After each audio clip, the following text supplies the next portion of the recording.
said he was qualified, so he whooped his ass, while he's in there. Now, the other stuff that happened, it went down the way it did, man.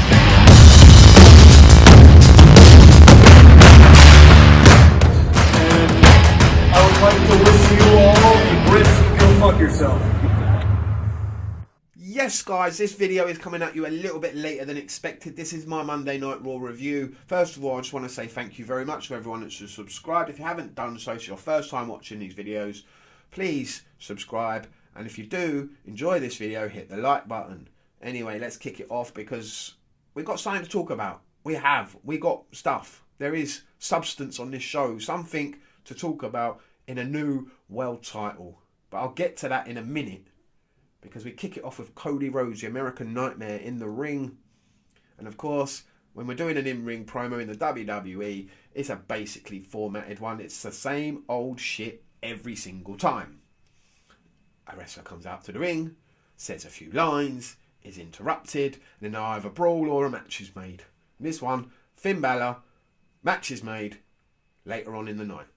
Basic, very, very basic. First match out the gate was a 6-man tag match. Bloodline versus LWO. You know who's going over. If you didn't watch the show, you knew who was going over here. Come on, really? Really? Throughout the show, we had Sami Zayn trying to talk to the Usos. And it made no sense to me. It made no sense to Kevin Owens. It made no sense to anybody. Why are you still trying to go down this road? With Sami Zayn trying to talk to the Usos, trying to turn them to his side. It makes no sense. Just leave it. The Usos are good where they are.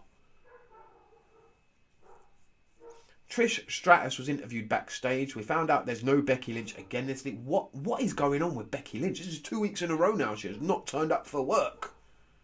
Absent without leave. But I enjoyed this Trish Stratus interview. This was leagues better than what she did last week. So much better. Must have been a pre-tape. Must have been. She knocked it out the park.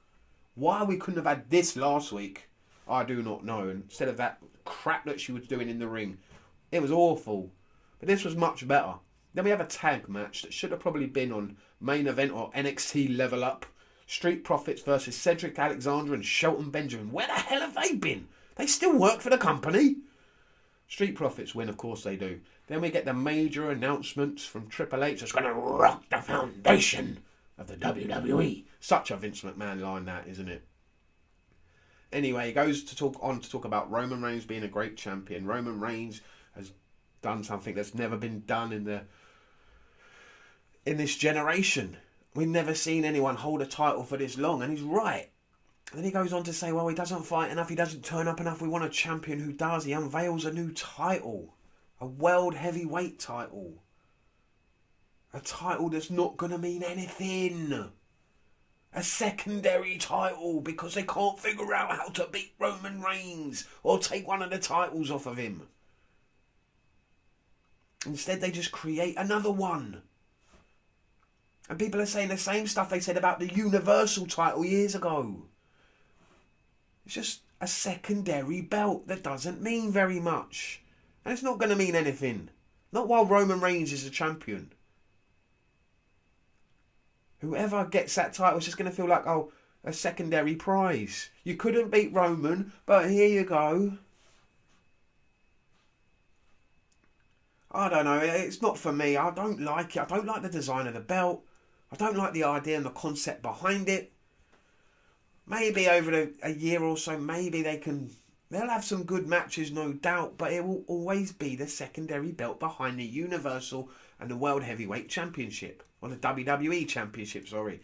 This belt will always be behind them.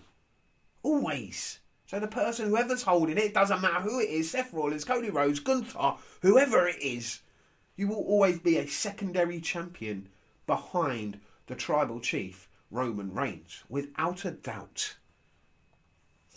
But I suppose is what it is. We'll see where they go with it. Let's let it cook, shall we? And we'll hold judgment until later on. Speaking of Judgment Day promo backstage, and they're talking about Bad Bunny coming to the arena. And then we get another 6-person tag match. This time it's the women's turn. This was fucking brutal. And they're trying to build up Io Sky as a contender, a serious challenger for Bianca Belair, and she loses the match. Okay, she's not the one that eats the pin, but why couldn't she get a win here? Why couldn't she be beating Liv Morgan? Or even getting a sneaky win over Bianca Belair? To make us think, oh my gosh, she could legitimately win the world title. But no, that's not going to happen. Ridiculous booking. Austin Theory in-ring promo, and guess what happens? He gets interrupted. Out comes Lashley. Out comes Bronson Reed. They attack. They double team him. And then Bronson Reed takes out Austin Theory, building up to this triple threat match. I did like how they made Bronson Reed look like an absolute beast in this segment. But it's the same old format. Someone comes to the ring. They say a little bit. They get interrupted. Either a match is made or they brawl. They must flip a coin. Backstage. Match is made or brawl. Oh, it's heads. What was that? Match is made or brawl. Ah, right. And that's how they write the show. Ridiculous. Be more creative. Boogs and Elias backstage chatting with Chad Otis and Maxine. Just jobber central right there. Then we get Ali versus Gable. Another match that should have been on main event or NXT Level Up. Why is this on Raw? This was probably the best match of the night. I did enjoy this one. But you knew again, Finn's going to lose here. Finn's eating a pin. And that's exactly what happened. Good match though. Enjoyable. Then we get Rollins in the ring for a promo. And guess what happened? He got interrupted after a few lines by Omos. And they've made a match at Backlash. Seth Rollins versus Omos. That's going to be one to watch, isn't it? One for the history books. I mean, I'm not a massive fan of Omos. And I can't see him winning here against Seth Rollins. They're trying to build up Seth Rollins, I suppose. And get him into a point where he is going to be a world champion again. But, yeah, this was bad. Bad. KO had a go at Sammy backstage. Where have you been all night? And I don't blame him. He's been trying to talk to the Usos again. Why? Are they really going to split up KO and Sammy? That's the way it looks like it's going. And then we get the main event. Rey Mysterio versus Damian Priest ends in a DQ. Out comes Bad Bunny. Whacks Priest with a kendo stick a couple of times. And then says, yeah, let's have a match at Backlash. So he can get on the card at Backlash, but other people, no. Bad Bunny versus Damian Priest in a street fight. I thought they were doing a tag match or something else, not a one-on-one. Who legitimately thinks Bad Bunny's got any chance against Damian Priest? Damian Priest is someone they should be pushing to the moon. He has got potential to be a world champion in the future, in my opinion. He is the breakout star of this whole Judgment Day thing.